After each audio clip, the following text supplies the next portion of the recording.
Namaskar students and welcome to my YouTube channel. Students, today was a very important day.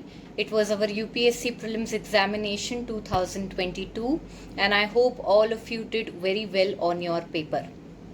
Now students, as a part of this particular video, we are going to discuss the solutions for history and culture. अगर हम इस साल के paper की बात करें तो इस साल के पेपर में हिस्ट्री को लेके खासकर एक बहुत ही बड़ा चेंज आया है। वो बड़ा चेंज ये है कि इस साल यूपीएससी ने मॉडर्न इंडियन हिस्ट्री पर बिल्कुल भी फोकस नहीं किया है। इनफैक्ट हमारे जो क्वेश्चंस आए हैं उन पे ज़्यादातर फोकस रहा है एंशिएंट मिडिवल और कल्चर का।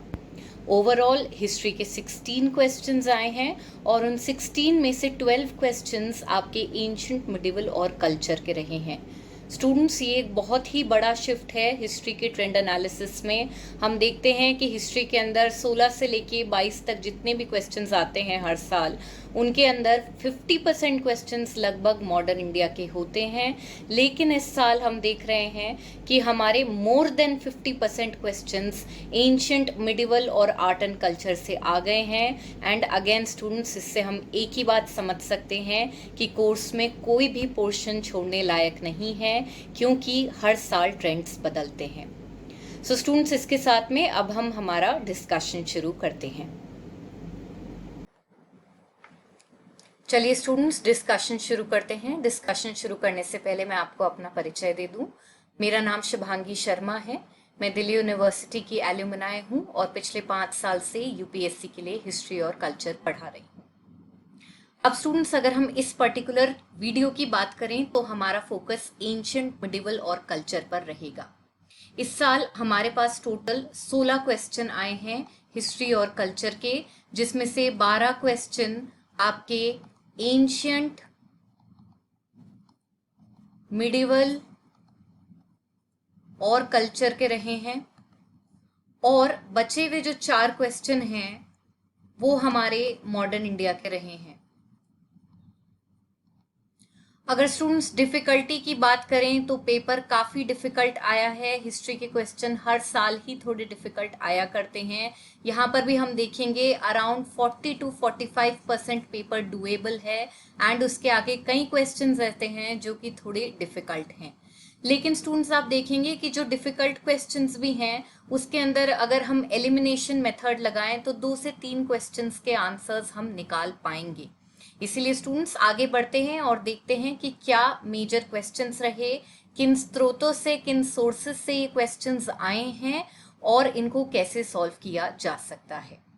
स्टूडेंट्स, इस पर्टिकुलर पेपर के अंदर जो क्वेश्चंस हम कवर कर रहे हैं वो सेट ए के हैं। हम लोग सेट ए के क्वेश्चंस कवर कर रहे हैं, तो जो आपकी क्रोनोलॉजी होगी वो सेट ए के हिसाब से होगी, लेकिन क्वेश्चंस हर सेट के अंदर सेम ही होते हैं।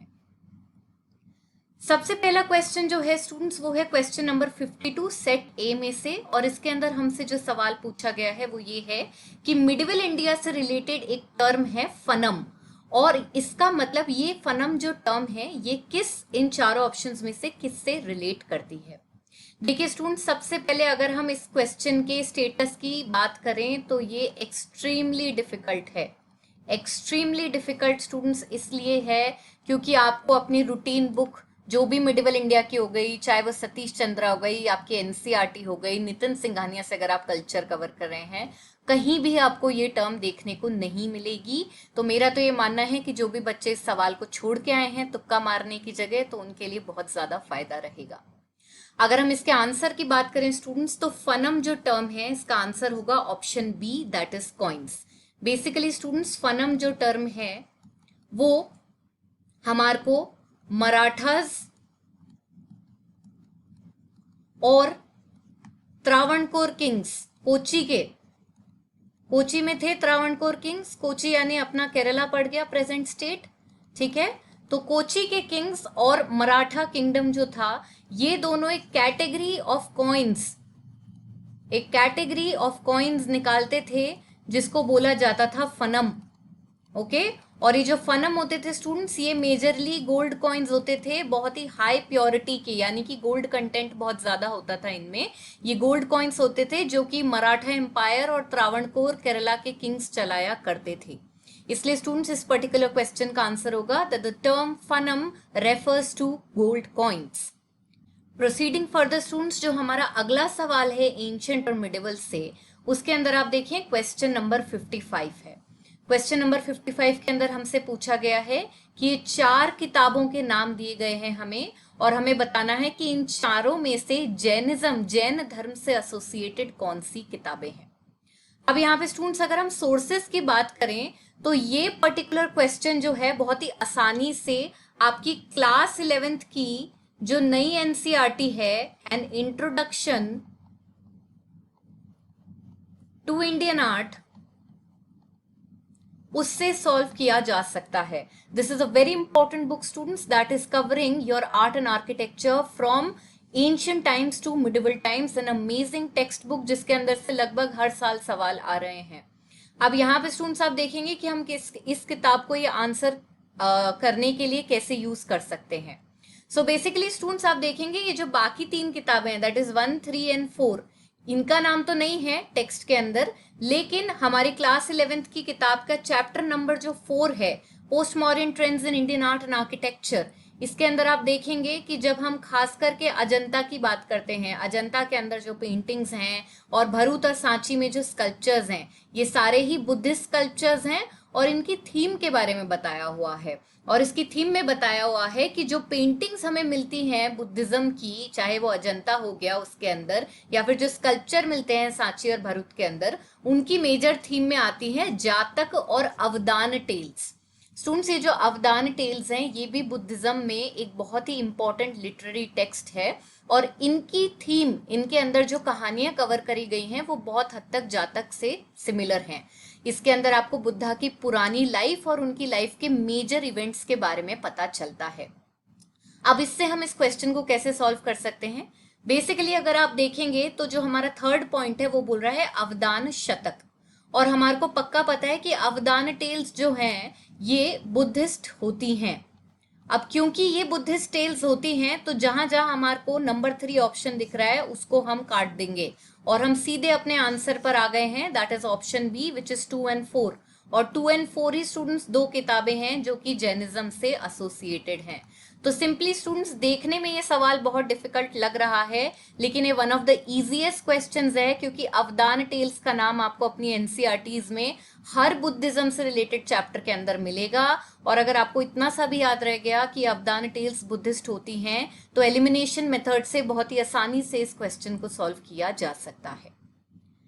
प्रोसीडिंग फर्दर स्टूडेंट्स, अगला क्वेश्चन जो है हमारे पास में वो है question number 56 set number A से। ठीक है, क्वेश्चन सेम ही है हर जगह।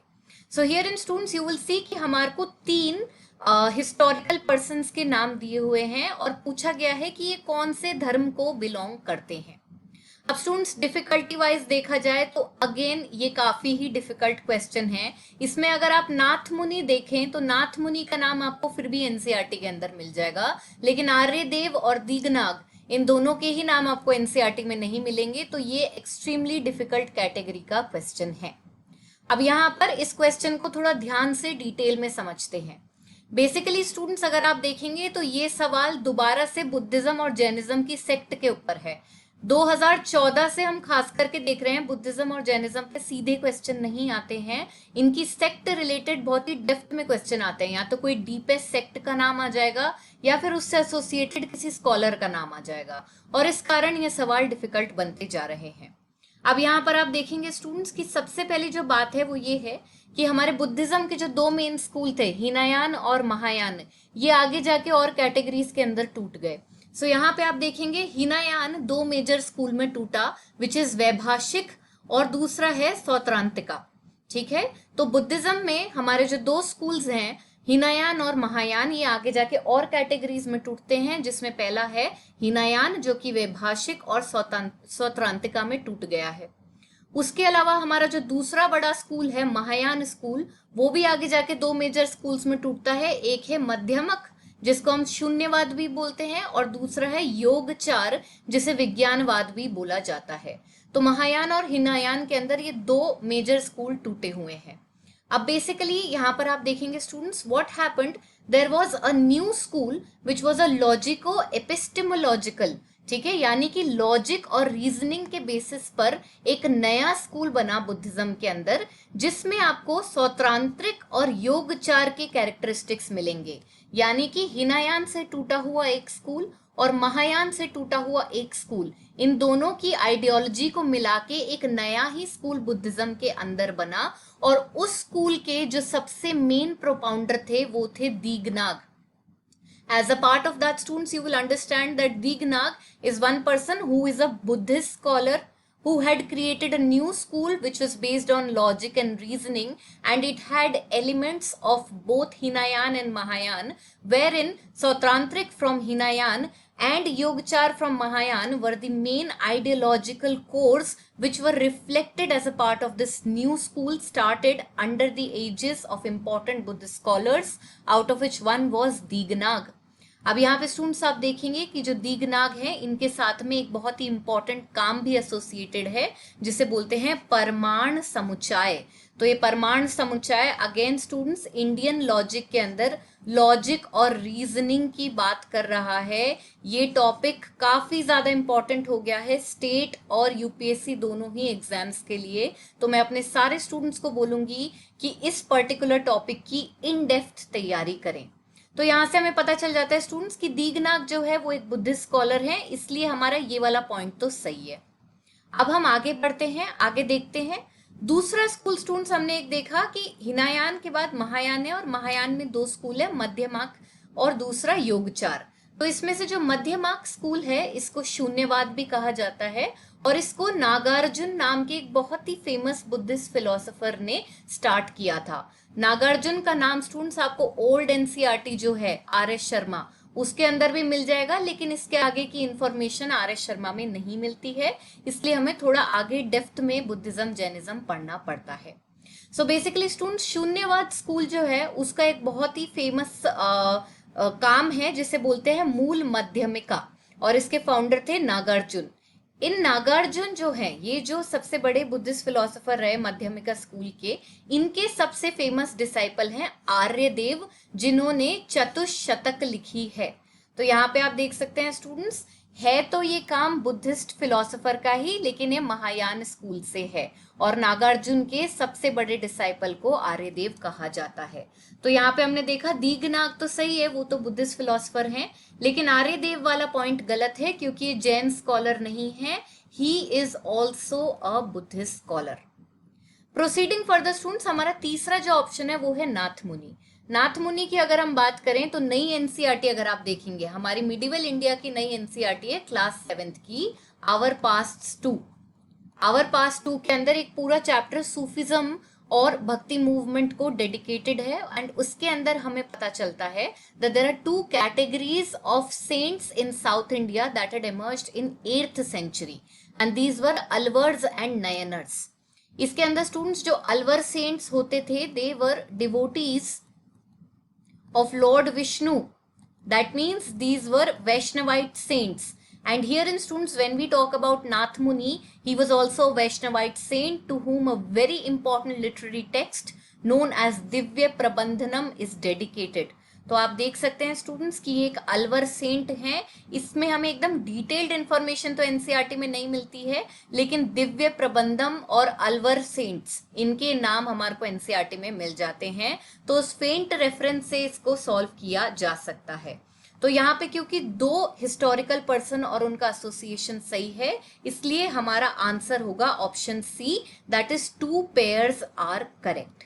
अगेन स्टूडेंट्स मैं बोलूंगी कि ये क्वेश्चन हमारे लिए डिफिकल्ट रहेगा क्योंकि आर्यदेव और दीगनाग इनकी जो रिलीजियस एफिलिएशन है वो हमें जनरल टेक्स्ट में देखने को नहीं मिलती है। और आगे बढ़ते हैं students, next question is from medieval India. Medieval India से ये है, अगर आप देखेंगे स्टूडेंट्स तो हमारे को 2021 में भी मंगोल इन्वेजन पे एक क्वेश्चन मिला था। मंगोल इन्वेजन पे हमारे को 2021 में भी क्वेश्चन मिला था और 22 में हमारे को फिर से एक मिल गया है। तो अगर आप ठीक से अपने प्रीवियस ईयर पेपर्स को तैयार कर रहे हैं तो आपको पता चलेगा कि sometimes topics are repeated. So here in students, this particular question is pertaining to the Mongol invasion in India, जो कि दिल्ली सल्तनत के टाइम हमें खासकर देखने को मिलता है। Basically students, if we talk about the starting of Muslim rule in India, तो एक फॉर्मल मुस्लिम डायनेस्टी जो हमारी कंट्री में स्टैब्लिश हुई वो दिल्ली सल्तनत के नाम पे हुई, और दिल्ली सल्तनत में जो हमारी पहली डायनेस्टी थी उसे कहा जाता था ममलुक या फिर स्लेव डायनेस्टी। नाउ इस ममलुक और स्लेव डायनेस्टी के एक बहुत ही पॉपुलर रूलर थे जिनको हम बोलते हैं इल्तुतमिश, और इल्तुतमिश के बाद एक और बड़े सक्सेसर आए जिनको हम बोलते हैं बलबन। इन दोनों की ही रेन में स्टूडेंट्स आप देखेंगे कि मंगोल इंटरफेरेंस हुआ है इंडिया में। लेकिन अगर हम इल्तुतमिश की खासकर से बात करें स्टूडेंट्स, तो इल्तुतमिश की रेन के अंदर मंगोल्स इंडिया नहीं आए थे, वो सिर्फ उन्होंने एक पर्टिकुलर सेंट्रल एशियन रूलर पर अटैक किया था, और वो जो रूलर था वो इंडिया भाग के आना चाह रहा था रेफ्यूज लेने के लिए। तो इल्तुतमिश ने बोला कि मुझे मंगोल से कोई भी लड़ाई करनी नहीं है, इसलिए उन्होंने जिस रूलर को चंगेज खान ने हराया था उसको उन्होंने रेफ्यूज नहीं दिया। तो इल्तुतमिश की रेन में कोई मंगोल अटैक नहीं हुआ है। एक्चुअली में मंगोल अटैक हुआ है बलबन की रेन में। बलबन की रेन में हम देखते हैं that our north west frontier was attacked by the Mongols. As a part of this information students, अब हम अपना पहला स्टेटमेंट देखते हैं। The first statement is saying that the first Mongol invasion of India happened during the reign of Jalaluddin Khilji. Now this is going to be wrong students because Khilji dynasty succeeds the Mamluk dynasty. तो पहले ममलुक dynasty आई है और उसके बाद Khilji dynasty आई है, और हम देख रहे हैं कि ममलुक डायनेस्टी के जो रूलर है बलबन, उनकी रेन में पहला मंगोल अटैक हो चुका है, और इसीलिए हमारा पहला स्टेटमेंट गलत होगा। इसके अलावा स्टूडेंट्स आप देखेंगे दूसरा जो हमारा स्टेटमेंट है उसको हम बहुत ही क्लियरली, हमारी जो सबसे फेमस किताब है मिडिवल इंडिया के लिए, सतीश चंद्र की history of medieval India, Orient Black Swan की जो इनकी पब्लिकेशन है, इससे बहुत आसानी से कवर किया जा सकता है। ये जो किताब है ये बहुत ही डिटेल्ड किताब है मिडिवल इंडिया के लिए, इससे बेस्ट कोई सोर्स ही नहीं है मिडिवल इंडिया का। इसके अंदर आपको मंगोल इन्वेजन की बहुत ही इन डेप्थ नॉलेज मिल जाएगी स्टूडेंट्स। तो इस पर्टिकुलर किताब के अंदर हमें क्या नॉलेज मिलती है? बेसिकली हमें इस पर्टिकुलर किताब से ये पता चलता है कि चंगेज खान की डेथ हो गई थी 1227 के अंदर, सो ही डाइड इन 1227, और उसके बाद हम देखते हैं कि 1240 तक, सन 1240 तक मंगोल्स ने इंडिया के अंदर कोई अटैक नहीं किया, इंडिया के ऊपर कोई अटैक नहीं किया बियॉन्ड द रिवर इंडस। सो जब भी वो अटैक करते थे नॉर्थ वेस्टर्न फ्रंटियर पर आकर रुक जाते थे और उसके आगे नहीं आते थे, इंडस के आगे वो कभी भी नहीं आए। इसका मेन कारण स्टूडेंट्स ये था कि ये जो मंगोल्स थे इनका सेंट्रल एशियन टेरिटरीज यानी कि इराक और सीरिया के अंदर ज्यादा इंटरेस्ट था, उनको ऑक्यूपाई ये करना चाहते थे, और इसी कारण इनका इंडिया की तरफ इंटरेस्ट नहीं बना। हाउएवर स्टूडेंट्स आप देखेंगे that after the death of Changez Khan की डेथ के बाद में इनका इंडिया में इंटरेस्ट बनने लगा, और इसकी वजह से 1241 के अंदर एक जने हैं जिनका नाम है ताइर बहादुर, who was the commander of Mongol forces. He decided to attack India, and as a part of this he appeared at Lahore and sacked and almost depopulated the entire town. So here in students you can see that the first attack did not happen during the reign of Chengiz Khan, rather it happened after his death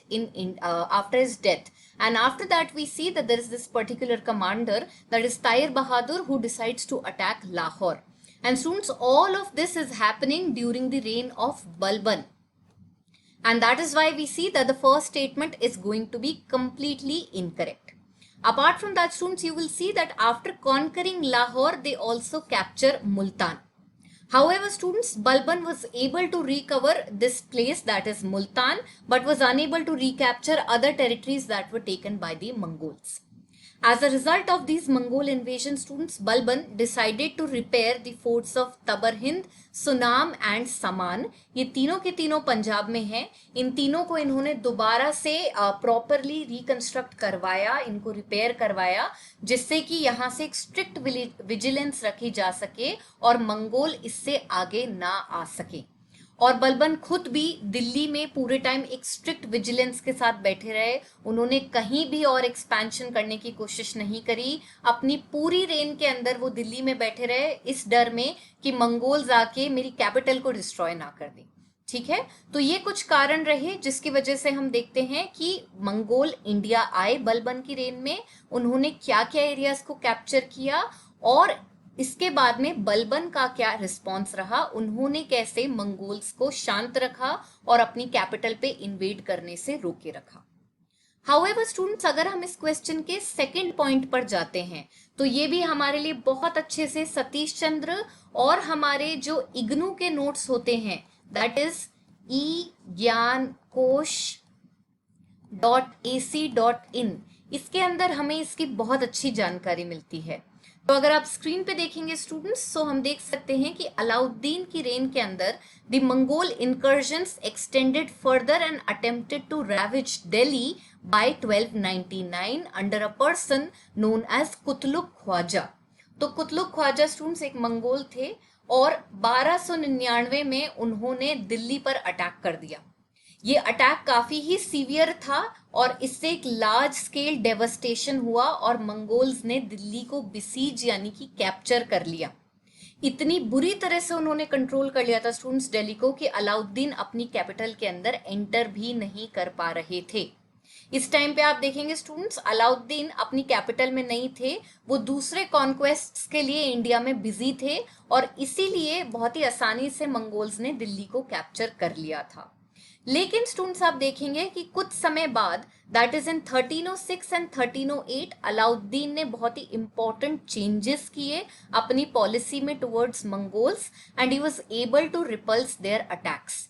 in fact students you will see popular culture में भी है, अगर आपने पद्मावत देखी हो, उन्होंने दिल्ली के बाहर मंगोल्स को चैलेंज किया, दिल्ली की जस्ट विसिनिटी में मंगोल्स को चैलेंज किया एंड एज अ रिजल्ट उन लोगों के बीच में बैटल हुआ।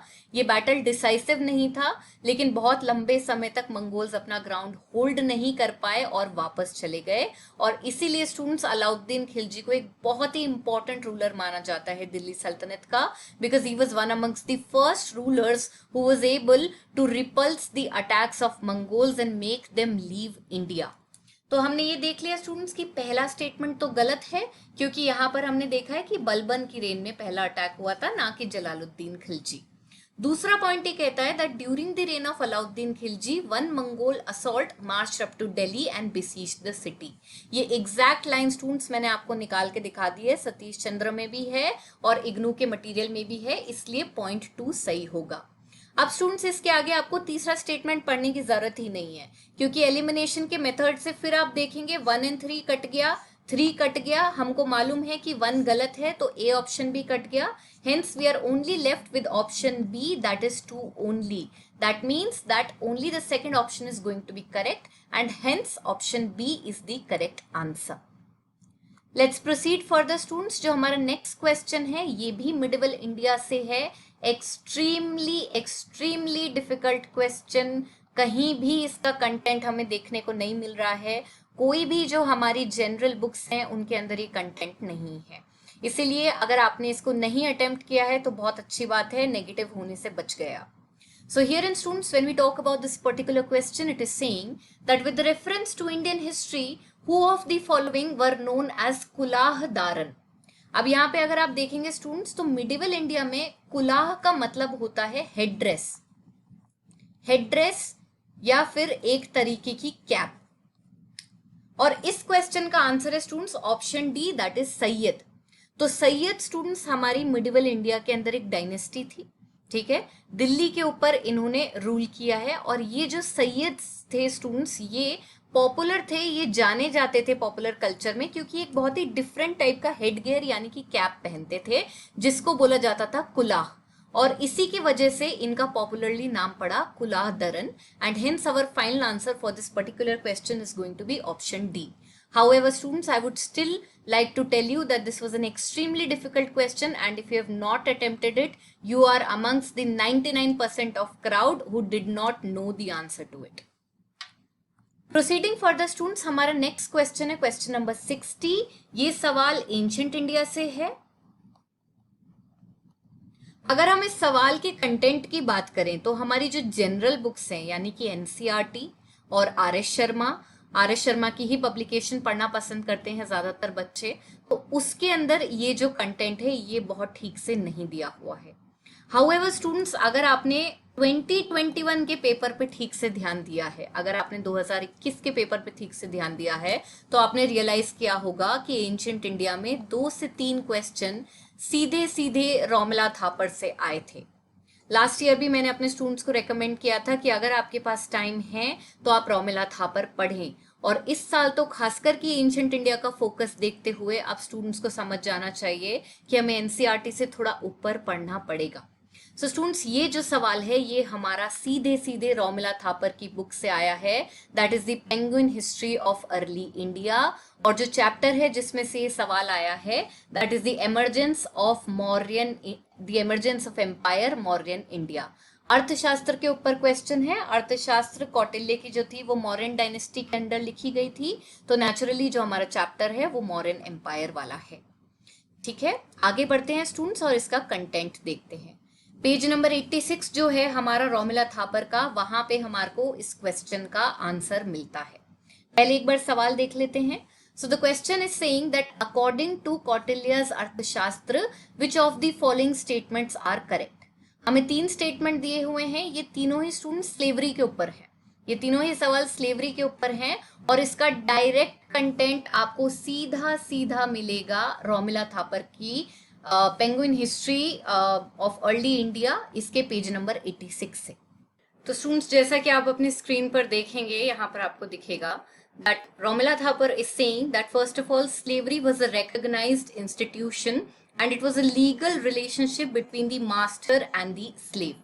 सो बेसिकली अगर हम स्लेवरी की हिस्ट्री की बात करें स्टूडेंट्स, तो हमारे को एनसीईआरटी में भी ऋग्वेदा के पीरियड से पता चलता है कि कुछ टर्म्स होती थी जैसे कि दास और दस्युस।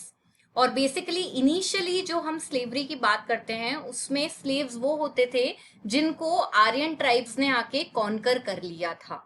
ठीक है, जो हमारी इंडिजिनस ट्राइब्स थी उनको कॉन्कर कर लिया था। इसके आगे हम देखते हैं मेजरली इंडिया के अंदर स्लेव्स जो बनते थे वो प्रिजनर्स ऑफ वॉर होते थे। वॉर के बाद में जिस भी एरिया को कॉन्कर कर लिया जाता था वहां से हम स्लेव्स लेके आते थे।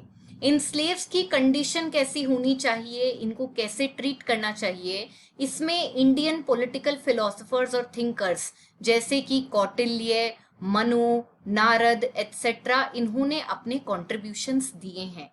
इसी के पार्ट में स्टूडेंट्स रोमिला थापर ने अपने चैप्टर के अंदर काफी डिटेल में स्लेव्स के बारे में बताया है। अगर हम मेगास्थनीज की बात करें, जो कि एक फॉरेन एम्बेसडर थे हमारे देश के अंदर, एक ग्रीक एम्बेसडर थे, उन्होंने एब्सेंस ऑफ स्लेवरी की बात करी है। लेकिन हमारे को ऐसे मल्टीपल सोर्सेस मिलते हैं जिससे कि हम अंदाज लगा सकते हैं कि इंडिया में कुछ प्रकार की स्लेवरी थी। As a result of that students, हम अपना पहला स्टेटमेंट देखते हैं। पहला statement is saying that a person could be a slave as a result of judicial punishment. So herein students you can see that Romila Thapar is telling us that the conditions leading to slavery are listed in more than one Indian text, and among them one is that a slave could be a slave either by birth or by voluntarily selling himself or by being captured in a war or as a result of judicial punishment. तो यहाँ पे हमारे को simply पता चल जाता है कि पहला स्टेटमेंट सही है। एक स्लेव बर्थ से भी हो सकता है, स्लेव खुद को बेच भी सकता है, वॉर के वजह से भी बन सकता है, वॉर में कैप्चर होने की वजह से भी बन सकता है, या फिर जुडिशियल पनिशमेंट की वजह से बन सकता है। दूसरा स्टेटमेंट बोलता है that if a female slave bore her master a son she was legally free. So यहाँ पे स्टूडेंट्स आप देखेंगे कि स्लेवरी से निकलने की कुछ कंडीशंस बताई गई हैं, जिसमें एक एग्जाम्पल दिया गया है that if a female slave is boring her master a son she was legally free. तो सीधे सीधे ये लाइनें आपकी रोमिला थापर से उठाई गई हैं और सेकंड स्टेटमेंट भी सही है। तीसरा स्टेटमेंट बोलता है that if a son was born to a female slave and it was fathered by her master then the son was entitled to the legal status of master's son.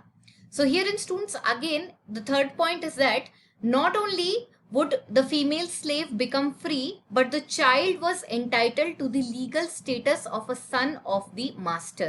So from this students we can see that all of these 3 points are correct. They are directly given in Romila Thapar, and hence our final answer for this particular question is going to be option D. Proceeding further students, इसके बाद ये जो हमारा next question है ये भी ancient India से है, और ये बहुत ही इजी क्वेश्चन है, this is extremely easy question. यहाँ पे स्टूडेंट्स हमारे को 4 अशोकन इडिक्ट्स दे रखे हैं और उनकी लोकेशन पूछी है। इससे सिंपल सवाल आ नहीं सकता है यूपीएससी में। यहाँ हम देखेंगे पहला इडिक्ट धौली में, धौली उड़ीसा, ये सही है students.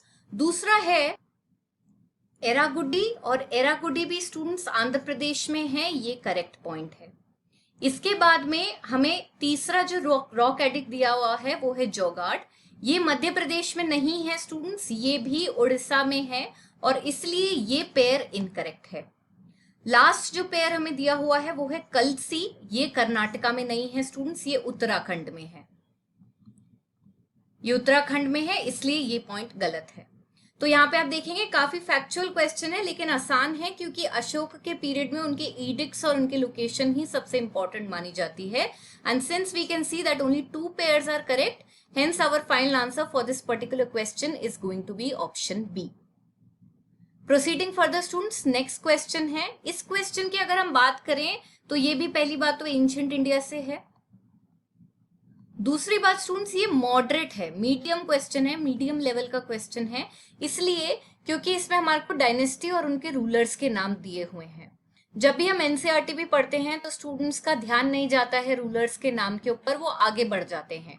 However students, whenever we are studying about any particular dynasty, we should always keep in mind the founder, the one in which the empire ended, the ruler under whom the empire ended, जो भी basically हमारा last ruler हुआ, जो भी हमारा last ruler होता है उसका नाम हमें हमेशा याद रखना है, फाउंडर का नाम हमारे को हमेशा याद रखना है। और हमेशा कुछ मोस्ट इंपॉर्टेंट रूलर्स होते हैं जिन्होंने या तो एम्पायर को बहुत बढ़ाया होता है या उनकी रेन में कोई अटैक हुए होते हैं, तो इनके नाम बहुत इंपॉर्टेंट होते हैं और इन्हीं के बेसिस पे आप देखेंगे ये जो चारों नाम भी हैं ये ऐतिहासिक तौर पर इंपॉर्टेंट रहे हैं। और आपको इसमें से 3 नाम तो एनसीईआरटी में पक्का मिल जाएंगे।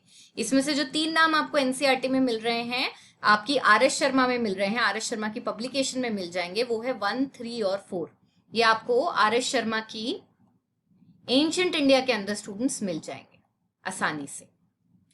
तो यहाँ पर आप देखेंगे स्टूडेंट्स सामने आपके कंटेंट है। सबसे पहला है नानुका। नानुका स्टूडेंट्स चांडेला डायनेस्टी के फाउंडर थे, जेजा भुक्ति करके एक एरिया था उसके अंदर ये रूल करते थे, इसलिए हमारा पहला पेयर करेक्ट है।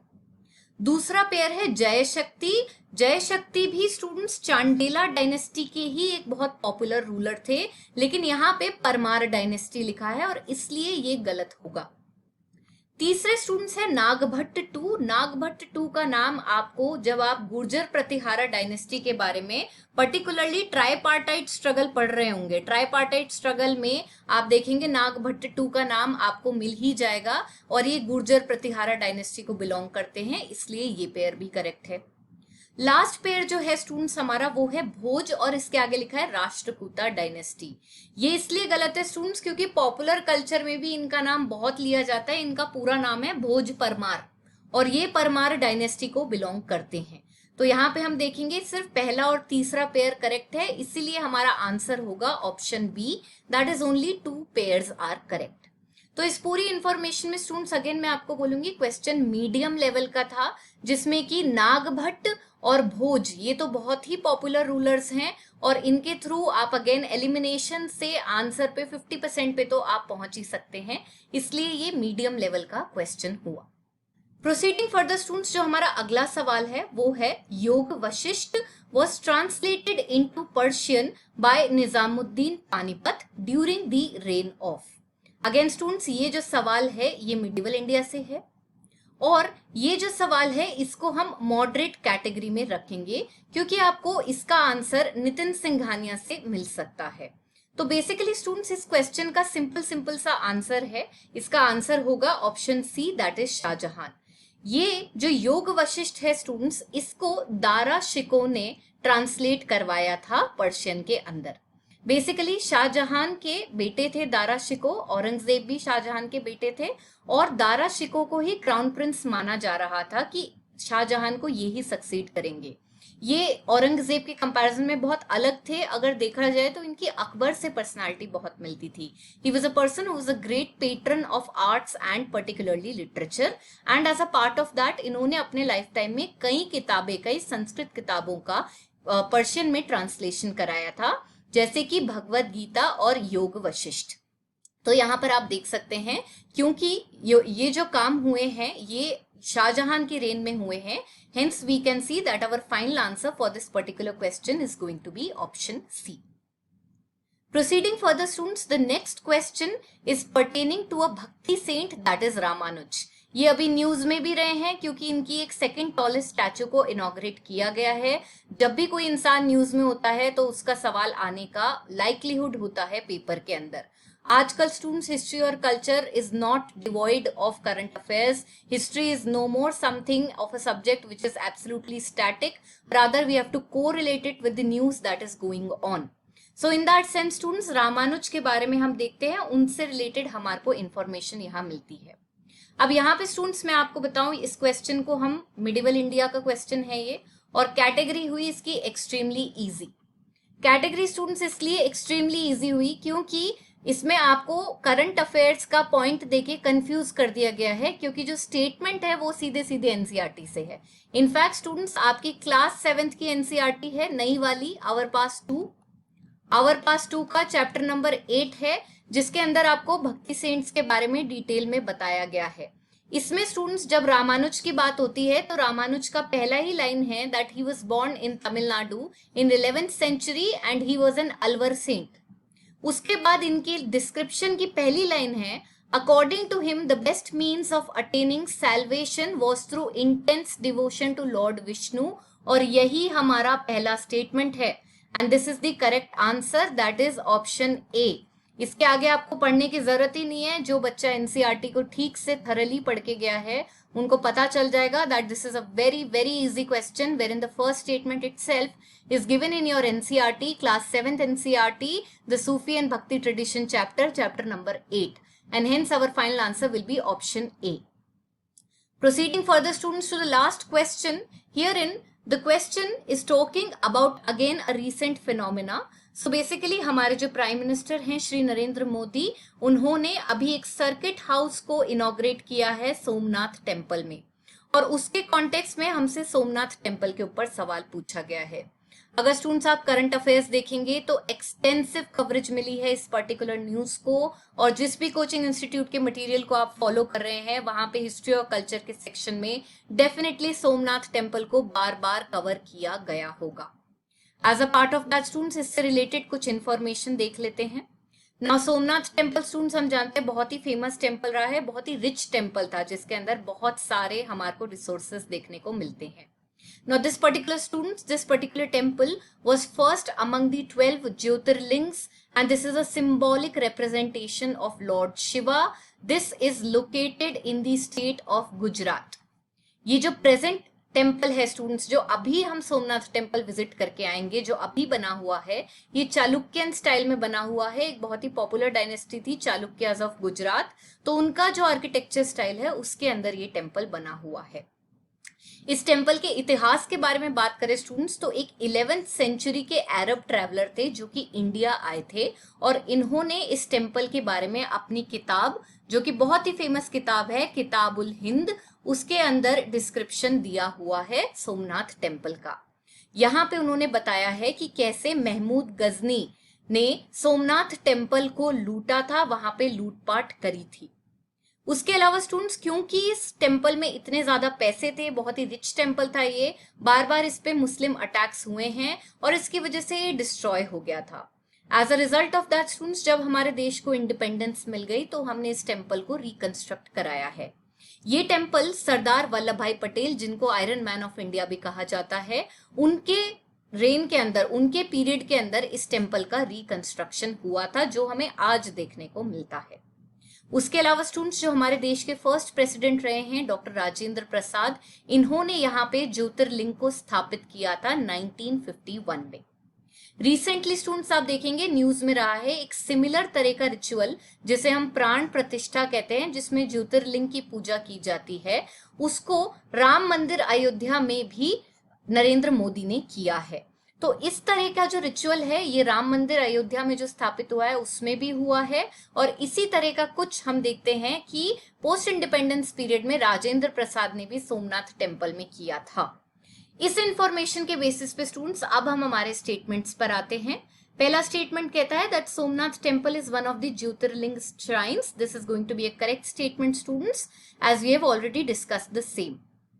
The second statement says that a description of Somnath temple was given by Al-Biruni. This is again going to be correct statement students. I have told you Al-Biruni was an Arab traveler who came to our country along with Mahmud Ghazni, and he had given us a detailed account of Mahmud Ghazni sacking the Somnath temple. The third point says that Pran Pratishtha of Somnath temple, that is the installation of present day temple, was done by President S. Radha Krishnan. Now students, this is going to be an incorrect statement because the Pran Pratishtha of the Somnath temple was done by Dr. Rajendra Prasad, who was the first president of our country, and a similar kind of ritual was recently performed by Shri Narendra Modi at Ram Mandir located in Ayodhya.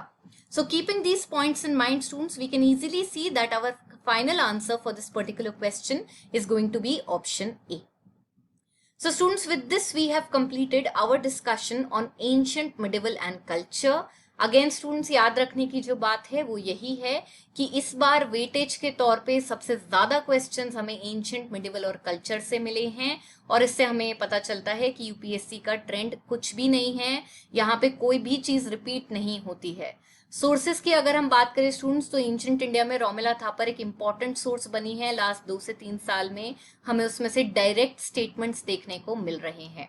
NCERT evergreen रहेगी. NCERT से आप हमेशा अगर पूरा question भी नहीं solve कर पा रहे तो एलिमिनेशन बेसिस पे कुछ इंफॉर्मेशन निकाल ही लेंगे. So students, with this I am completing my video. I hope you were able to understand all the explanations thoroughly. Thank you so much for joining me.